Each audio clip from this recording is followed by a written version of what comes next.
네, 안녕하세요. 오늘은 3주차 석유산업의 특징, 그리고 오늘은 특히 1교시에 해당되는 석유산업은 무엇인가를 주제로 알아보도록 하겠습니다.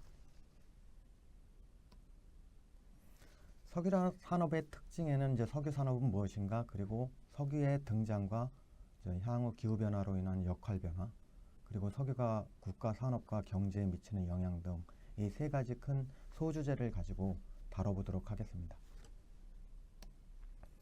먼저 오늘은 석유산업은 무엇인가를 주제로 알아보겠습니다. 우리가 일상생활에서 많은 석유 제품을 쓰는데 모르고 지나가는 경우도 사실은 많습니다. 그래서 일부는 우리 몸 소지품의 70% 이상은 석유 제품에서 유래를 했고요. 한동안은 이제 메이드 인 차이나 없이는 우리가 일상생활을 살 수 없다는 농담까지 나오는 것처럼 우리는 어쩌면 석유 제품이 없이는 하루도 살 수 없는 상황에 빠져 있다고 볼 수 있습니다. 그래서 지난번에 에너지 산업과 관련된 거에서 에너지들이 이제 동력이나 아니면 열, 그리고 연료의 형태로 많이 쓰이는데 특히 석유는 다른 에너지원과 달리 원료로 쓸 수 있다는 큰 장점이 있습니다. 그래서 운송, 에너지, 전기 이거 이외에 우리가 먹는 건강식품이나 약, 그리고 여러 장비들을 만들 때도 쓰일 수도 있습니다. 그래서 다양한 에너지원과 원료로 쓰이기 때문에 우리가 생각하는 것 이상으로 석유가스는 우리와 친밀한 관계에 아주 가까이 와 있다고 할 수 있겠습니다. 석유 산업의 구조를 특히 짜다 보면 일반적으로 에너지 산업도 다 생산을 해서 수송을 하고 활용을 하는 이 세 가지로 나눠져 있습니다. 지금 현재 단일 제품, 석유라는 단일 제품으로 가장 큰 산업 구조를 갖고 있는 것이 이 석유 산업 구조입니다. 그래서 말씀드린 대로 석유는 석유를 생산, 탐사, 개발하고 있는 상류 부분과 그리고 이를 활용해서 정제해서 석유 제품을 만들고 그리고 납사를 이용해서 석유화학 제품을 만들어서 제품을 판매하는 데까지 다 포함이 되겠죠. 그래서 물론 생산하는 곳과 사용하는 곳이 다르기 때문에 얘를 중류 부분에서 운반을 하게 됩니다. 그래서 이런 전체적인 상류부터 하류까지 모든 일을 하는 큰 회사들을 우리가 일괄조업 석유회사라고 얘기를 하고 쉘이나 엑선모빌, BP처럼 가장 큰 석유회사들은 대부분의 일괄조업 석유회사라고 부를 수가 있습니다.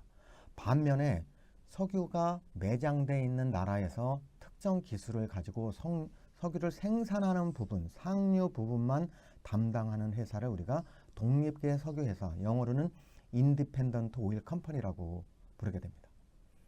단지 이 산업 구조가 되기 위해서는 이런 상류, 중류, 하류 부분에서 액티비티가 많지만 이런 것들이 사업을 하면서 석유 개발을 위한 서비스를 제공하거나 파이프라인에서 운송을 담당하는 회사, 그리고 정유 공장과 이 주유소에서 석유 제품을 판매하는 것들이 다 관련성이 있습니다. 그래서 이게 그 나무 뿌리처럼 위에 보이는 거는 작지만 그 하부에 있는 모든 산업들이 다 연결이 돼 있다고 생각을 하시면 되겠습니다.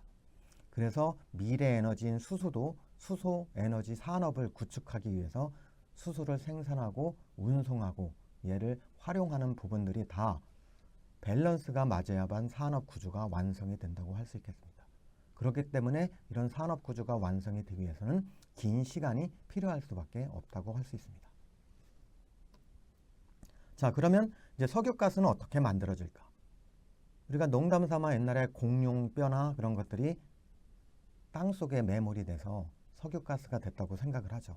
왜냐하면 말씀드린 대로 이런 유기물 기원설이 주류를 이루고 있습니다. 왜냐하면 사람의 몸이나 이런 식물들은 전부 이 촌스라고 이루어진 5개의 주 원소로 이루어졌기 때문에 이 중에서 탄소와 수소가 남아있으면 얘가 하이드로카본이라고 부릅니다. 그래서 석유의 주 성분은 탄화 수소이기 때문에 탄소와 수소로 되어 있고 이런 것들은 액체, 기체에 상관없이 그냥 탄화수소로 부르면 됩니다. 근데 이제 액체 상태를 우리가 석유라고 부르는 거고 가스 상태를 천연가스라고 부르는 겁니다.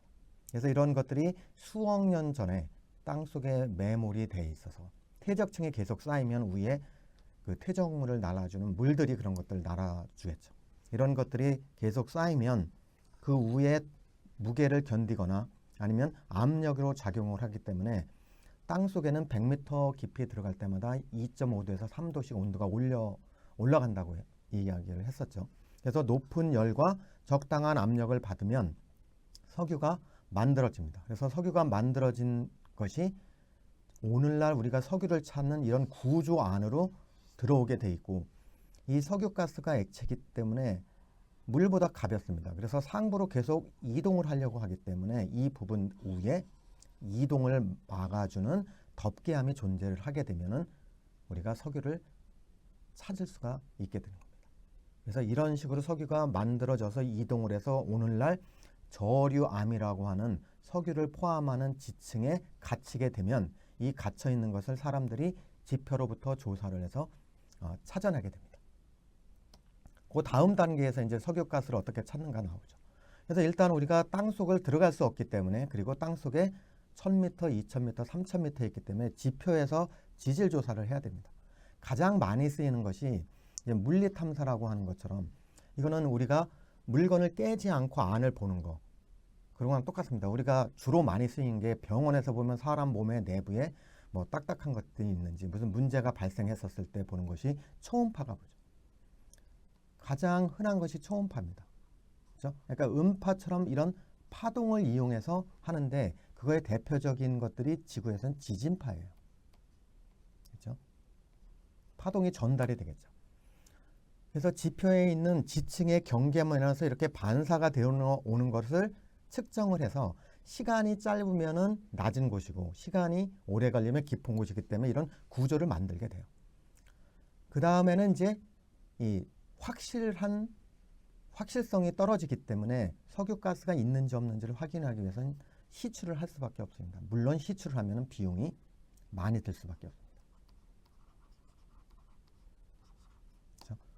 그래서 이렇게 이제 어떻게 찾는지를 보면 엄청나게 어렵다는 것을 알 수 있습니다. 왜냐하면 지하에 보이지 않는 곳에 있기 때문에 이거를 지상에서 아무리 조사를 한다고 해도 확률적으로는 작을 수밖에 없다는 게 태생적인 한계일 수밖에 없습니다.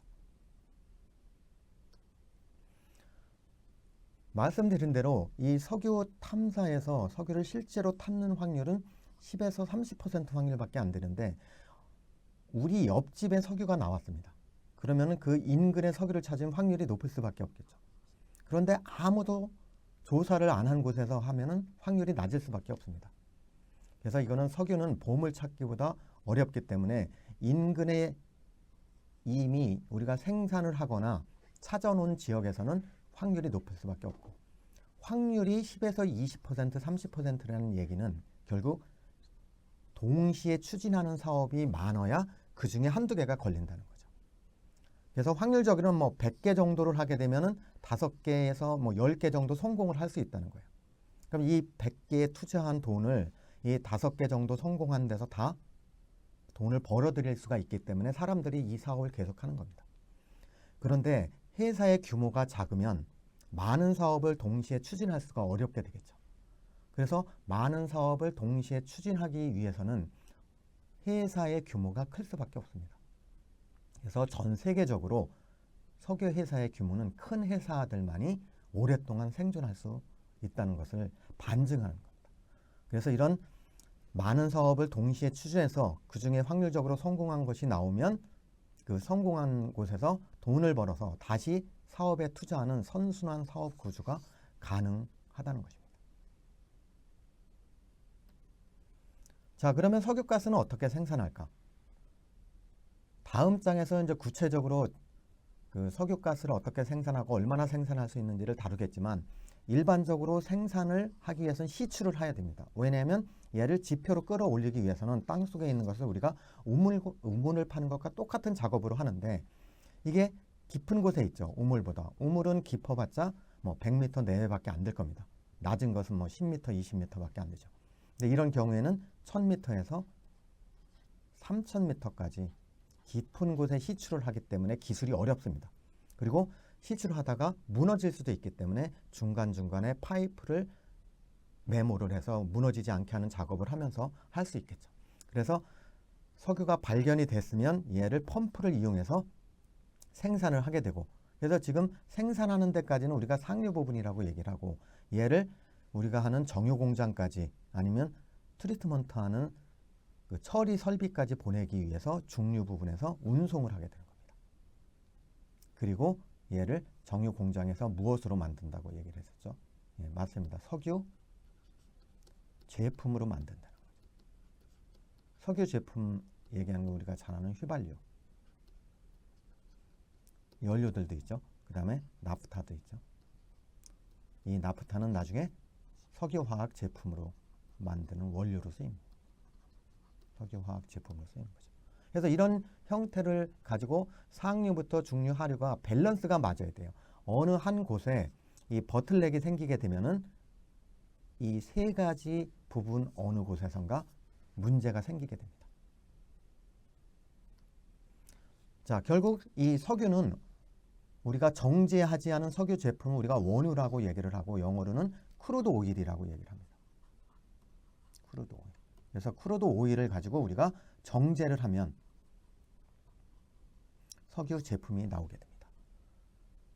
근데 이거는 무엇을 이용하느냐? 끓는 점의 차이를 이용하는 걸 우리가 전공 용어는 분별 증류라고 얘기를 합니다. 그러니까 증류를 하는 거예요. 그러면 가벼운 탄화수소는 낮은 온도에서 나오겠죠. 그래서 30도 뭐 이하의 온도에서는 LPG가 나오는 거죠. 그래서 이 뒤에 얘기해 있는 PG는 석유가스라고 얘기했죠. 페트롤리움 가스입니다. 왜냐하면 석유 유체 액체 상태에서 나오는 가스이기 때문에 우리가 페트롤리움 가스라고 하는데 이 페트롤리움 가스를 어떻게 한 거냐? 액체로 만든 겁니다. 그래서 우리가 요즘에는 이제 택시와 같은 경우는 LPG 가스를 많이 쓰는 게 되죠. 그래서 이 가스는 압력이 높은 상태에서는 오일이라는 액체에 녹아 들어가요. 왜냐하면 성분이 같기 때문에. 그리고 나서 이제 온도에 따라서 휘발유나 납스타가 같은 온도 레인지에서 나오는데 이거를 뭐 10도 단위로 하는 게 아니라 서너 개의 성분들을 함께 하는 거죠. 이 장치를 많이 하면 할수록 뭐 비용도 많이 들고 용도에 뭐 제약도 많을 수는 있습니다. 그 다음에 더 높은 온도를 끓이게 되면 이제 등유나 제트류 같은 거, 비행기 원료 같은 게 쓰이는 거고 마지막 단계에서 경유. 그리고 나서 이제 남은 350도 이상에서도 남는 잔사유나 아니면 아스팔트용으로 쓰이는 거죠. 얘는 이제 포장을 하는 게 되죠. 그래서 석유를 분별 증류를 하면 원유를 분별 증류를 하면은 사실은 버리는 게 거의 없다고 볼 수도 있습니다. 마지막에 남은 걸 가지고 우리가 그 고속도로 같은데 포장을 하는 아스팔트 성분으로 활용을 하게 됩니다. 근데 한국처럼 원유가 하나도 나오지 않는 나라는 원유를 유조선에 싣고 해안가로 올 수밖에 없죠. 그렇죠? 그러면 해안가에서 대부분의 정유 시설들이 그래서 해안가에 있는 겁니다. 왜냐하면 운송을 또 하게 되면 또 파이프라인을 깔아야 되기 때문에 돈이 비쌀 수밖에 없게 되겠죠. 그래서 원유에서 바로 정제 시설로 가게 됩니다. 그래서 말씀드린 대로 나프타는 가장 중요한 석유화학 산업의 원료로 사용이 되고 있습니다. 자, 그러면 이제 우리가 과연 좋은 원유는 그럼 어떤 원유냐? 비싸게 팔 수 있겠죠. 비싸게 팔려면 우리가 원유의 아니면 석유의 용도의 대부분이 연료로 쓰인다 그랬죠. 연료 중에서도 트랜스포테이션이라고 하는 내연기관의 연료로 쓰이기 때문에 결국 휘발 성분이 많은 경질유가 좋다는 거죠. 근데 얘를 색깔로 보면은 경질유는 녹색이고 약간 밝은 색을 하지만 이 중질유 무거운 것들은 대부분 검은색을 합니다. 그래서 대부분의 석유는 검은색을 띠는데 이런 걸 갖다가 보통 우리가 뭐 블랙 골드라는 말도 많이 쓰죠. 그러니까 뭐 골드라는 말은 돈의 값어치가 높다는 뜻을 그냥 대신해서 쓰이는 거기 때문에 검은 색깔의 황금 그런 얘기를 붙일 수 있습니다. 그래서 휘발 성분이 많은 것이 좋은 원유가 되고 또 하나는 원유 안에 들어있는 불순물이 적어야 됩니다. 그래서 불순물은 주로 황으로 대표가 되는데 이 황이 연소가 되면 뭐 H2S 가스도 나오겠지만 그 황산에 섞여서 이 비가 산성비가 나올 수도 있죠. 그래서 불순물이 적은 걸 우리가 스위트하다고 얘기를 하고 반대로 불순물이 많은 거는 우리가 영어로는 사워라고 얘기를 해요.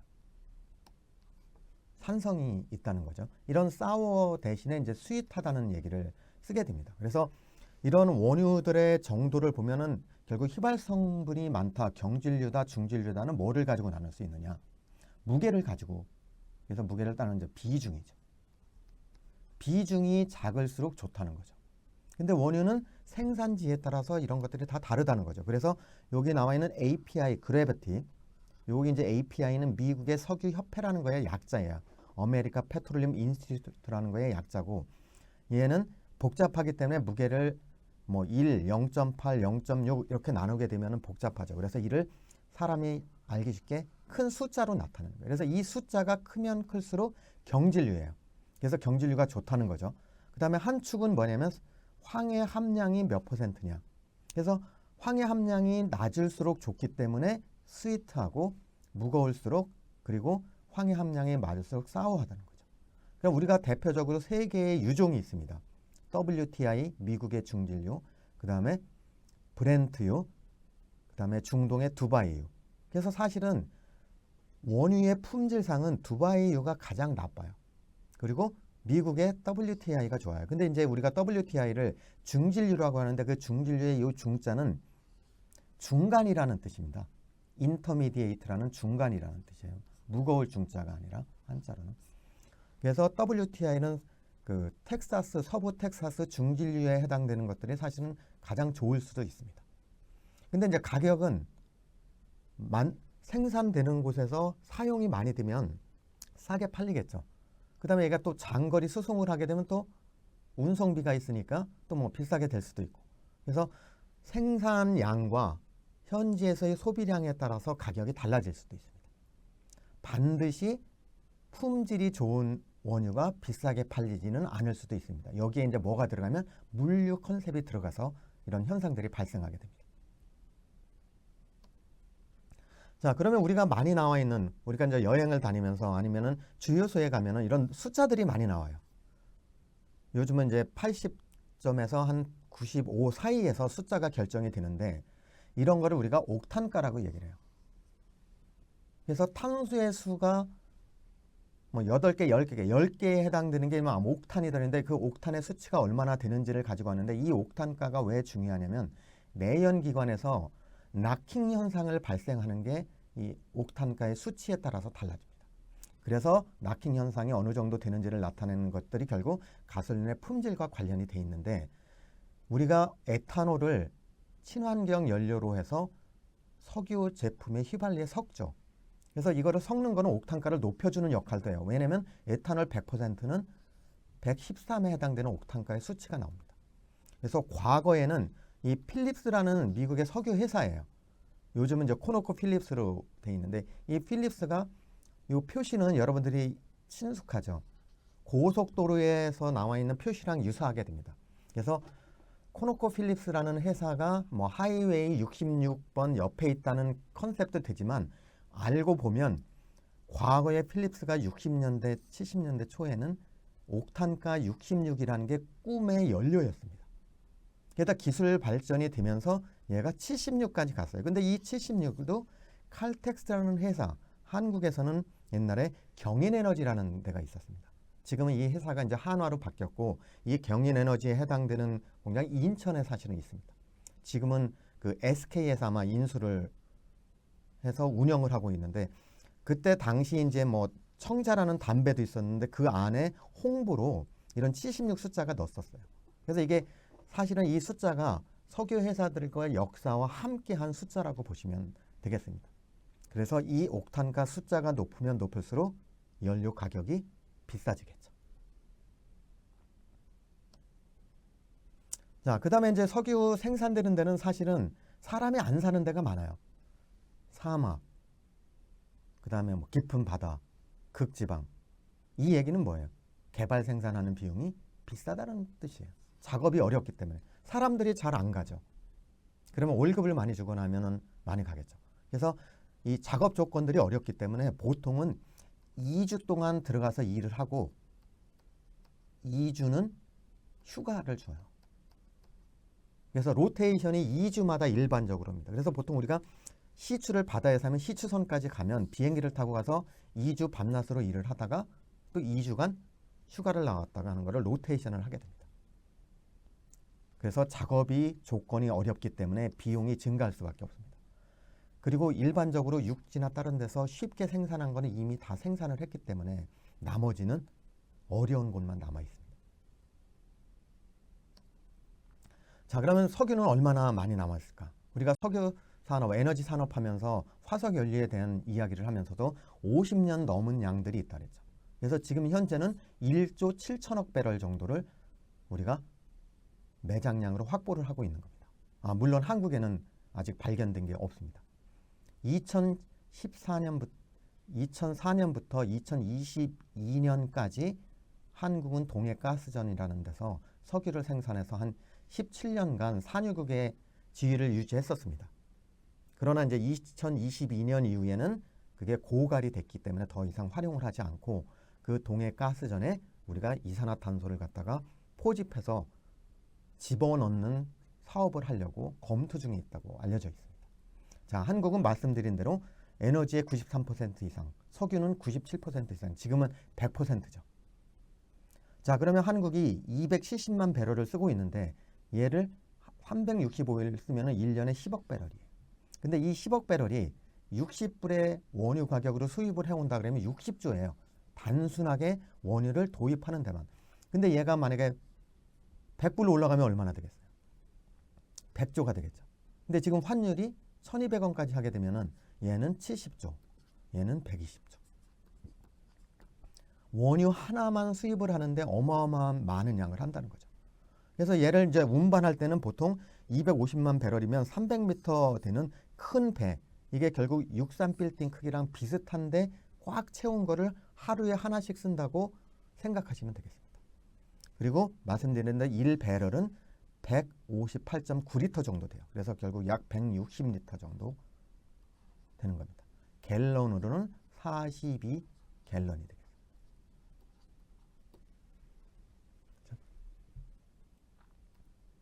자, 그러면 이제 우리는 어떻게 하느냐? 수입을 하기 때문에 유사시에 만약에 어디에 전쟁이 일어나거나 뭐 해적들이 나타나서 유조선을 막아서 못 들어온다. 그러면 우리가 비축을 하는 걸 쓸 수밖에 없죠. 그래서 국가적인 차원에서 유사시를 대비해서 우리가 원유를 비축하는 비축유가 있습니다. 모든 나라들이 다 있습니다.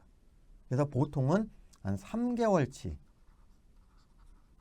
그래야 세계 경제가 안정적으로 돌아가겠죠. 그래서 보통 한국 같은 경우는 석유공사에서 관리하고 있는 9개의 비축기지가 있는데 이 비축기지는 지상에도 있고 지하에도 있습니다. 지하에는 어떻게 하면 여기 보이는 것처럼 300~400m 하부에 돌에다가 파는 겁니다. 이 안반에다가. 근데 이 안반이 보통 화강암대예요. 한국은 화강암대가 많습니다. 그렇죠? 화강암은 퇴적암이랑 다르기 때문에 공극이 별로 없어서 유체가 새어나가지 않죠. 그래서 여기에 우리가 동굴을 굴착을 하는 겁니다. 그래서 높이가 22m, 그 다음에 폭이 16m 되는 굴을 1km 정도 되게 굴진을 해서 이 안에다가 뭐를 집어넣느냐? 원유를 집어넣는 거예요. 원유를 집어넣고 얘가 새어나가지 못하게 이 주변에 물을 집어넣을 수 있는 공을 갖다가 시추를 한 다음에 압력을 가해주면 물이 이 안에 들어있는 오일과 가스를 나가지 못하게 하지만 중력에 의해서 물이 여기에 쌓이겠죠. 그러면 바닥에 쌓인 물을 다시 배출구를 통해서 펌프를 한 다음에 이 수처리를 해서 다시 집어넣는 것을 반복을 해서 보관을 하게 됩니다. 이 양이 약 1억 5천만 배럴 정도 되는데 그 중에 지금 한 9천만 배럴에서 1억 배럴 내외를 매년 저장을 하고 있다고 봅니다. 그래서 물론 유사시에 이 양들을 어디로 배출을 하느냐? 4대 정유회사들한테 빌려줍니다. 그리고 물론 이제 관리 비용을 조금 받겠죠. 그리고 나서 물건으로 다시 되돌려 받는 형태로 유사시의 원유를 갖다가 배출을 하게 됩니다. 자, 근데 실제적으로 이제 국내 비축을 할 때 뭐를 비축하느냐? 원유를 비축을 하고 제품도 비축을 해요. 근데 이 제품은 휘발유 등유 그런 거를 얘기를 합니다. 그래서 석유공사가 갖고 있는 거에는 원유 비축 기지가 4개, 제품 기지는 4개, 그리고 LPG까지 관리를 하고 있습니다. 그래서 이게 지도에 나와 있는 것처럼 전국 방방곡곡에 있다고 보시면 돼요. 그렇죠? 그래서 원유는 정유 공장 근처에 비축을 하게 되죠. 왜냐하면 정제를 해야 되기 때문에. 그렇죠? 그리고 제품은 어디에? 도해지 인근에 한다는 소리예요. 근데 여기에 보면은 이제 뭐 구리시, 여기에 이제 보통은 워커힐 호텔 뒤에 있는데 이런 부분들이 하는 것들은 나중에 군사 작전하고도 또 사실은 관련이 있을 수밖에 없어요. 왜냐하면 전쟁이 일어나게 되면 여기에 탱크나 여러 가지 트럭 같은 거를 우리가 운용을 해야 되겠죠. 이때 비축해 놓은 제품을 갖다가 공급을 하기 때문에 여기는 군사시설로 보호가 될 수밖에 없습니다. 근데 요즘에 이제 오픈이 된 데가 있는데 그 난지도라고 알려져 있는 지역, 그죠? 마포 상암동에 가면 이 문화비축기지라는 게 있습니다. 여기에는 원래는 석유 제품을 갖다가 한국석유공사에서 저장해놨던 저장 탱크가 있던 곳이에요. 이거를 지금 이제 개조를 해서 문화공간으로 했는데 실제적으로 옛날 것들이 그대로 남아있는 것도 있습니다. 그래서 혹시 시간 되시거나 관심이 있으면 바로 그 월드컵 경기장 건너편에 있기 때문에 한번 가보시면 재미있는 현상들을 볼 수도 있습니다. 그래서 유사시를 대비해서 수개월에 해당되는 양을 우리가 국내에 비축을 하고 있다. 이렇게 알고 계시면 되겠습니다. 자, 석유의 운송은 어떻게 되느냐? 유조선이 나오겠죠. 근데 유조선은 다양한 크기가 있죠. 그래서 가장 작은 게 파나마 운하를 건널 수 있게 돼 있는 파나마를 맥시멈으로 통과할 수 있는 양. 이게 보통 50만 배럴 정도를 날릴 수 있는 거예요. 자, 그러니까 파나마 운하를 걷게 되면 얘가 배가 여기를 안 가고 들어가면은 이 남미를 돌아서 가야 되니까 물류 비용이 많이 발생을 하죠. 그래서 단거리 숏컷을 쳤다 보니까 이 파나마인데 운하를 하죠. 근데 운하는 깊이와 폭에 따라서 지나갈 수 있는 배의 사이즈가 결정이 되겠죠. 그렇죠? 자, 그 다음에 수에즈 운하 100만 배럴 정도의 규모가 갈 수가 있죠. 그 다음에 이제 최근에 대형 유조선들이 나오는 게 VLCC급이나 ULCC. 그냥 단어 자체는 쉽습니다. Very Large Crude Carrier, 원유 운송선, 원유 탱커, 울트라 라지 다 비슷하죠. 그래서 한국은 어떻게 보면 이 울트라 라지에 해당되는 ULCC급 하나가 매일 들어온다고 생각을 하시면 됩니다. 그렇죠? 그래서 이런 탱크, 그리고 일반 이제 들어오는 원유는 우리가 풋볼 경기장에 해당되는 크기의 탱커에다가 육상 탱커에다가 우리가 보관을 하게 됩니다. 그래서 운송선과 그리고 저장하는데 탱커를 많이 쓰죠. 자, 석유화학 산업은 원유를 정제해서 여기에서 나온 납스타를 가지고 납스타를 분해해서 뭐를 만들어요? 합성수지냐 합성 원료를 만드는 모든 밸류 체인을 우리가 석유화학 산업이라고 얘기를 하죠. 그래서 석유화학 산업에서 나온 학과도 엄청나게 많은 거죠. 석유공학과는 석유를 생산하지만 원유를 가지고 다양한 석유화학 제품을 만드는 데는 화공과죠.